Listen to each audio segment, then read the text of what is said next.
Hi, welcome back to Karisu.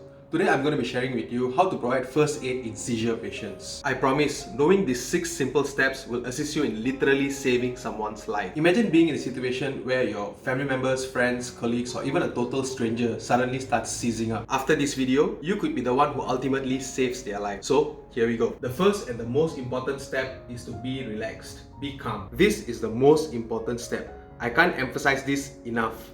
You have to be calm and be of level head if you are going to be helping another person. Don't worry, it's not that difficult, you can do it. Step number 2 is, if the place is crowded, ask the crowd to move away and leave some breathing space. Go. Step number 3 is to remove any objects around the patient which might harm them. Any hot drinks, any sharp objects, any tables or chairs around, move them away. Step number 4.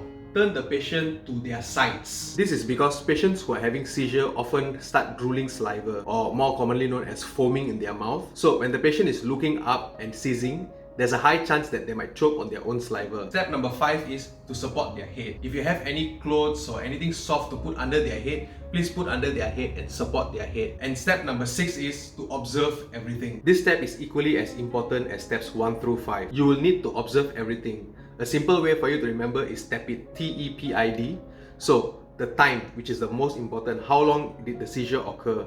And after the seizure is over, how long did the patient take to regain complete consciousness, to know where they are, to know what their name is? E stands for eye movement, whether the eye is fixated upwards or moving to the left or moving to the right. P is pattern. How did the seizure look like? Were they only moving one hand, or both the hands were shaking, or both the legs were shaking, or were they just completely still? How did it look like? I is incontinence. Usually patients who are having seizure will have either urinary or bowel incontinence. And D stands for drooling of saliva. So you need to note whether they were drooling saliva or not. Why these are important is because later on, when the patient is admitted to the hospital, the doctor will need to establish a pattern for this seizure for the patient, and your input will be very, very valuable. One tip that I could give you, but you have to be very ethical about it, is to whip out your phone and record the whole thing. But please be sensitive and only keep the video with yourself and only show it to the attending doctor. What you should not do: don't hold the patient down and try to stop the seizure.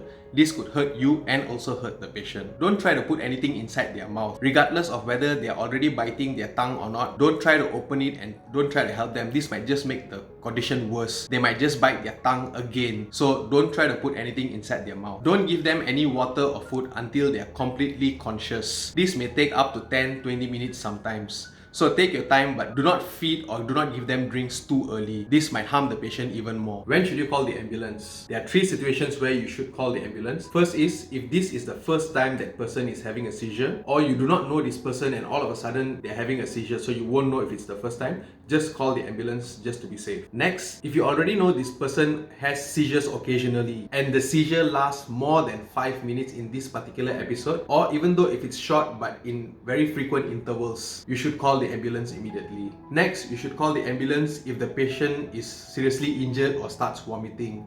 You really need to get professional help for this. Now, you know how to save a patient's life and provide first aid in case of seizure. And as usual, all I ask you is, if you think this video is valuable and if you learned anything at all, please do share it with your friends or family members so more of them can know about this. And if you haven't subscribed to our channel, please do subscribe and click the bell icon so you don't miss out on any other health tips which we will be posting on a daily basis every weekday. And until the next informative video, in anything you do, do your best and be the best version of yourself. Bye-bye.